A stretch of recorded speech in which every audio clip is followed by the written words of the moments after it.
ಮೂಡ ಹಗರಣಕ್ಕೆ ಸಂಬಂಧಪಟ್ಟಂತೆ ಹೋರಾಟ ಮಾಡ್ತಾ ಇರುವಂತಹ ಸ್ನೇಹಮಯಿ ಕೃಷ್ಣ ಅವರು 50-50 ಅನುಪಾತದಲ್ಲಿ ಪಡೆದಂತಹ ಎಲ್ಲಾ ಸೈಟ್ಗಳು ಜಪ್ತಿ ಆಗುತ್ತೆ ಹೀಗಂತ ಮೂಡಾದ ದೂರುದಾರ ಸ್ನೇಹಮಯಿ ಕೃಷ್ಣ ಅವರು ಸ್ಟೇಟ್ಮೆಂಟ್ ಅನ್ನು ಕೊಟ್ಟಿದ್ದಾರೆ.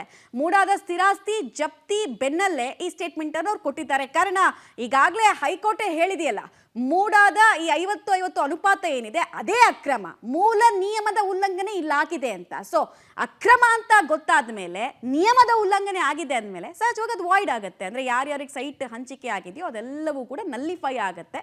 ಇದೇ ವಿಚಾರವನ್ನು ಸ್ನೇಹಮಯಿ ಕೃಷ್ಣ ಅವರು ಕೂಡ ಹೇಳಿದ್ದಾರೆ. ಮತ್ತು ಎಲ್ರಿಗೂ ಸ್ವಲ್ಪ ಕಾನೂನಿನ ಜ್ಞಾನ ಇದ್ದವರು ಎಲ್ರಿಗೂ ಕೂಡ ಗೊತ್ತಿದ್ದಂತಹ ವಿಚಾರಣೆ, ಮುಂದೇನಾಗ್ಬೋದು ಈ 50-50 ಅನುಪಾತದಲ್ಲಿ ಸೈಟ್ ಪಡೆದವರ ಹಣೆ ಬರಹ ಅನ್ನೋದನ್ನ ಗೊತ್ತಿದ್ದಂತಹ ವಿಚಾರವನ್ನು ಪುನಃ ನೆನಪು ಮಾಡಿಸ್ಕೊಡುವಂತಹ ಕೆಲಸವನ್ನು ಸ್ನೇಹಮಯಿ ಕೃಷ್ಣ ಅವರು ಈ ಮೂಲಕ ಮಾಡಿದ್ದಾರೆ. ಸದ್ಯಕ್ಕೆ ಮೂಡ ಹಗರಣಕ್ಕೆ ಸಂಬಂಧಪಟ್ಟಂತೆ ನಾವು ನೋಡ್ತಾ ಇದ್ದೀವಿ, ದಿನದಿಂದ ದಿನಕ್ಕೆ ಈ ಪ್ರಕರಣದ ಉರುಳು ಯಾರ್ಯಾರಿಗೆ ಸುತ್ತಕೊಳ್ತಾ ಇದೆ ಅಂತ. ಅದ್ರ ಮೇಲೆ ಇದು ಪ್ರಭಾವ ಬೀರುತ್ತೆ ಅಂತ ಅನ್ಕೋತೀರಾ? ಖಂಡಿತವಲ್ಲ ಸರ್. ಈಗ ಅಕ್ರಮ ನಡೆದಿರೋದು ಸ್ಪಷ್ಟವಾಗಿ ಆಗಿರೋದ್ರಿಂದ ಸೊ ಅವರು ಕೂಡ ಅದು ವರದಿ ಕೊಡಬೇಕಾಗತ್ತೆ. ಇಲ್ಲ ಅಂತಂದರೆ ಅವರು ಏನೋ ತಪ್ಪು ವರದಿ ಕೊಟ್ಟರೆ ಅಥವಾ ಸುಳ್ಳು ವರದಿ ಕೊಟ್ಟರೆ ಮಾನ್ಯ ನ್ಯಾಯಾಲಯ ಅದನ್ನು ಗಂಭೀರ ಪರಿಗಣಿಸುತ್ತೆ ಅನ್ನೋದು ನನ್ನ ಅನಿಸಿಕೆ. ಇಡಿ ಅವರು ಪರಿಪೂರ್ಣವಾಗಿ ತನಿಖೆಯನ್ನು ಮಾಡೇ ಈ ರಿಪೋರ್ಟನ್ನು ಅಫಿಷಿಯಲ್ ಕೊಟ್ಟಿರುವಂಥದ್ದು. ಹೌದು ಸರ್. ಈಗ ಅದು ಅಧಿಕೃತವಾಗಿ ಕೂಡ ದಾಖಲಾತಿಗಳು ಇಟ್ಕೊಂಡು ಅವರು ಈ ಒಂದು ಕ್ರಮ ತಗೊಳ್ಬೇಕೆ ಹೊರತು ಯಾವುದೇ ಸಾಕ್ಷ್ಯಗಳಿದೆ ಈ ಥರ ಕ್ರಮ ತಗೊಳ್ಳೋಕ್ಕೆ ಸಾಧ್ಯನೇ ಇಲ್ಲ. ಅಲ್ಲಿಗೆ 50-50ಯಲ್ಲಿ ಬೇನಾಮಿ ಇರುವಂಥವ್ರು ಅಥವಾ ಅಕ್ರಮ ಮಾಡಿರುವಂಥವ್ರು ಎಲ್ಲರಿಗೂ ಸಂಕಷ್ಟ ಅನ್ನುವಂಥದ್ದು ಕಟ್ಟಿಟ್ಟ ಬುದ್ಧಿ.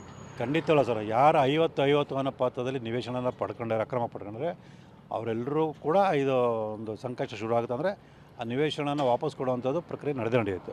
ಅಲ್ಲಿಗೆ ಖರೀದಿ ಮಾಡಿದವ್ರಿಗೂ ಸಮಸ್ಯೆ ಆಗ್ಬಿಡುತ್ತೆ. ಖಂಡಿತವಲ್ಲ ಸರ್. ಈಗ ಅಕ್ರಮವಾಗಿ ಪಡ್ಕೊಂಡಿರೋ ನಿವೇಶನ ಖರೀದಿ ಮಾಡಿದ್ರೆ ಅವ್ರಿಗೂ ಕೂಡ ಅಲ್ಲಿ ಸಮಸ್ಯೆ ಆಗುತ್ತೆ. ಅದು ಅನಿವಾರ್ಯ, ಏನು ಮಾಡೋಕ್ಕಾಗಲ್ಲ. ಅವರು ಏನು ಇವರಿಗೆ ಮಾರಾಟ ಮಾಡಿ ಮೋಸ ಮಾಡಿದರೆ ಅವ್ರ ವಿರುದ್ಧ ಕ್ರಮ ತಗೊಂಡು ಅವ್ರು ನ್ಯಾಯ ಪಡೆಯಬೇಕಂತ ಅನಿವಾರ್ಯ ಪರಿಸ್ಥಿತಿ ಬರುತ್ತೆ. ಅಲ್ಲ, ಅಲ್ಲಿಗೆ ನಿಮ್ಮ ಹೋರಾಟಕ್ಕೆ ಇದು ದೊಡ್ಡ ಜಯ ಅಂತ ಇನ್ನಿಯ ಪ್ರಶ್ನೆ. ಖಂಡಿತವಲ್ಲ ಸರ್. ಇದು ಪ್ರಾರಂಭದಲ್ಲೂ ನಾವು ಸಾಕಷ್ಟು ಜಯಗಳನ್ನ ಗಳಿಸಿದ್ವಿ. ಇದು ಕೂಡ ಅದೊಂದು ಮತ್ತೊಂದು ಜಯ ಅಂತ ಹೇಳ್ಬೋದು. ಆದರೆ ಈ ಜಯ ನನ್ನೊಬ್ಬಂದೇ ಅಲ್ಲ. ಸೊ ನನ್ನೊಂದಿಗೆ